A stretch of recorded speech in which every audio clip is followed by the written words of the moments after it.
Bonjour à toi cher spectateur, Rampage hors de contrôle de Brad Peyton était un film que je n'attendais pas du tout. Parce que, pour faire simple, quand on va se poser dans la salle de ce genre de long métrage, on sait pertinemment quelle est la marchandise qui va nous être livrée. Brad Peyton étant un auteur à qui on doit des chefs-d'œuvre tels que Voyage au centre de la Terre 2 et San Andreas, voilà, on sait pertinemment quelle est la marchandise qui va s'offrir à nous, c'est-à-dire une marchandise assez crétine, une marchandise assez simpliste et une marchandise qui n'a pas grand-chose de plus à nous offrir. Pour autant, est-ce que ça voulait forcément dire que le résultat allait être mauvais? Le résumé pour faire simple, Davis est un primatologue hors norme, le genre de mec qui est capable de parler avec les singes comme ça, d'instinct. Lorsqu'une entreprise de technologie médicale futuriste va perdre des échantillons d'un nouveau type de sérum militaire, Davis va devoir aider son meilleur ami George à ne pas ravager la ville de Chicago. Eh bien, je peux vous dire catégoriquement que non. Le résultat est loin d'être mauvais, mais est également très loin d'être excellent. Si vous avez aimé San Andreas, vous allez aimer Rampage. Si vous n'avez pas aimé San Andreas, vous allez détester Rampage. C'est crétin à souhait, c'est débile à en crever, c'est réducteur comme jamais. Ça veut avoir une pseudo-profondeur scénaristique que le long métrage n'arrive jamais à pleinement assumer. En fait, c'est tout ce qu'est une grande série Z pétée de thunes qu'Hollywood aurait cautionné à 200%. Et c'est fun. C'est clairement fun à regarder. On va pas voir ce genre de film pour la qualité des dialogues, l'ampleur et l'envergure dramatique que va nous offrir un long métrage. On vient simplement parce que c'est un film de Kaiju Ega et que ça veut aller à fond dans le délire, quitte à sembler débile, crétin, complètement simplé, voire teubé par moments, mais tant pis, ça s'assume. Et dans la catégorie, Brad Peyton donne lieu à quelque chose d'assez extraordinaire que j'ai presque envie de qualifier de nouvelle vague de cinéma débile hollywoodienne. Lorsque l'on fait du cinéma, on choisit souvent d'en faire un art qui va avant tout servir un propos, une idée de composition artistique qui choisit d'aller dans une direction où une œuvre n'est pas qu'un divertissement, mais avant tout un objet où l'humain est au centre d'un univers qui lui impose de réfléchir sur sa condition et sa position. Oubliez tout cela. Le nouveau film de Brad Peyton et de Dwayne Johnson est avant tout un pur blockbuster dans ce que celui-ci a de plus con, de plus réducteur, de plus simpliste, mais dans un sens de plus efficace, car même si le film assume à fond sa connerie et peut sembler réducteur et bête, le long métrage est avant tout une petite perle de série Z.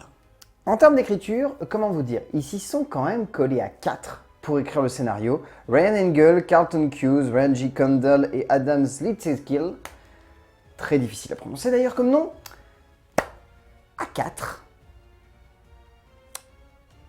Ils ont pondu l'un des scénarios adaptés de jeux vidéo qui suit le moins possible le jeu vidéo, puisqu'à la base dans le jeu vidéo on incarnait le singe. Là non.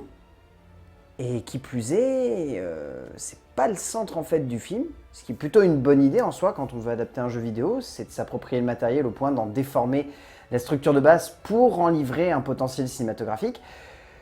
Potentiel cinématographique qui se limite à créer des personnages extrêmement clichés, extrêmement convenus, extrêmement simplistes, qui servent uniquement entre guillemets de pont pour que le spectateur rentre dans l'histoire, mais ne vont pas plus loin et disparaissent clairement en fait parce que le film met en place des personnages pour ensuite les oublier et en mettre d'autres en place qui eux-mêmes vont devenir des personnages très secondaires qui ne vont pas avoir plus de profondeur si ce n'est d'être un sidekick rigolo ou d'être la fille qui suit le mec. Et c'est là qu'on se rend compte en fait que ces 4 scénaristes, eh ben, ils s'y sont peut-être collés un petit peu trop quand même pour écrire un truc qui n'a pas du tout de profondeur. Pareil, oubliez donc le jeu vidéo.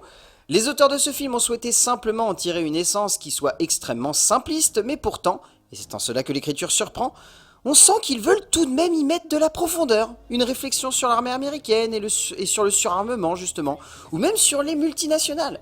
Mais rassurez-vous, cela ne fonctionne absolument pas, surtout dans une séquence centrale d'une longueur abusive et totalement crétine qui a tendance à lourdement plomber le métrage et à ne pas aider le spectateur à rentrer dans un tout qui sonne alors comme injustement inexploité dans sa bêtise. En termes de mise en scène, il est indéniable que Brad Peyton est loin d'être un mauvais auteur. C'est peut-être même l'un des cinéastes actuellement dans le monde de l'action à l'hollywoodienne qui assume le plus le fait qu'il sait pertinemment qu'il a un matériel con et réducteur. et qui sait alors que dans ce genre-là, la seule chose qui marche plus qu'être con et réducteur, c'est d'en faire des caisses. Et du coup, il en fait des caisses. Si vous aviez vu la vidéo qu'on avait fait avec Fabien à l'époque sur San Andreas, je ne vais pas répéter grand chose de neuf. C'est exactement le même style de mise en scène qu'il y avait sur San Andreas, c'est-à-dire du putassier à en crever, du grandiose mais alors extrémiste comme jamais, et surtout, mais alors surtout, beaucoup de premier degré. Et un premier degré qui par moment ne fonctionne pas du tout parce que très clairement par exemple, je ne vais pas vous cacher que les séquences de dialogue devant ce genre de film c'est tellement nul qu'on pique du nez. Littéralement, on s'endort en fait devant les scènes de dialogue tellement celles-ci n'ont aucun intérêt, ne font que brasser du vide. Et il y a cette scène en plein milieu du film où je me suis mis à piquer du nez tellement en fait j'en avais rien à faire de voir des dialogues. Où j'étais vraiment en train de me dire mais non, c'est pas ça que je suis venu voir et ça commençait à venir tout seul, j'étais en train de me dire non, non, non, non, non, non, non, et ça partait. Et heureusement, il y a la scène d'action qui se lance ensuite et on a droit à 40 minutes d'action non-stop où ça part dans tous les sens et là-dessus, le film réussit sa marchandise à 200%. Mais ça montre à quel point Brad Peyton semble avoir conscience qu'il ne peut pas construire un ensemble dramatique qui soit fort et intense. Il sait qu'il ne peut reposer son film que sur de l'action brutale et violente. Peyton est un auteur qui sait ce qu'il veut. Et cela peut sembler bête, mais on sent qu'il a envie de s'amuser. Et pour le coup, très clairement, Rampage est une sensation assez géniale, celle de voir un gamin s'éclater avec une batterie de jouets et que nous, spectateurs, nous ayons le privilège de le voir tout casser. Le film aligne les plans séquences, essaye de dynamiter les codes du film d'action pour s'amuser, et du coup, même si le long métrage est très réducteur et pas forcément hyper original en termes de mise en scène, le tout réussit tout de même à sonner comme un immense délire, et Peyton l'assume tellement que cela tient magnifiquement le coup, surtout dans sa scène d'action finale. En termes d'acting, le casting est plutôt bien foutu. On sent que la plupart des acteurs savent pertinemment qu'ils sont en train de jouer des personnages auxquels ils ne peuvent pas forcément apporter une âme, mais simplement porter un côté gaguesque, notamment Jeffrey Dean Morgan qui est assez jubilatoire dans le rôle principal qu'il interprète. Enfin, c'est assez phénoménal le rôle qu'il interprète, mais on dirait qu'il s'en fout et qu'il en fait des caisses. Pareil pour Naomi Harris qui a tendance à être là. Et c'est tout. Elle n'a pas l'air de faire grand chose de plus. Et que dire de ce grand, de ce beau et de ce magnifique Dwayne Johnson.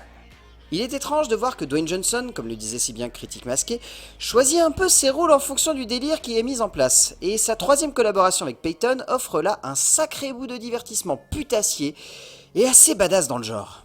Au bout du compte, Rampage Hors de Contrôle est un film très étrange, mais qui reste tout de même passionnant dans sa manière avec laquelle il est foutu, parce que sérieusement, avoir autant de bollocks pour poser un film comme ça et l'assumer de bout en bout et jamais refuser le fait que ça soit une série Z et que ça soit pas grand chose de plus, bah faut le faire. Faut aller dans cette direction à fond et dans le genre, je trouve que Rampage Hors de Contrôle de Brad Peyton est quand même une sacrée perle, qui est loin d'être un grand film mais qui est un divertissement qui passe tellement bien bah qu'on se marre quoi. Et qu'il n'y a rien de plus à demander de ce genre de long métrage et en soi, si vous recherchez ça, bah foncez le voir, vous allez vous taper un pied monumental. Sinon, passez votre chemin, vous allez vous faire chier. Mais dans le genre, c'est quand même bien fandard. A plus!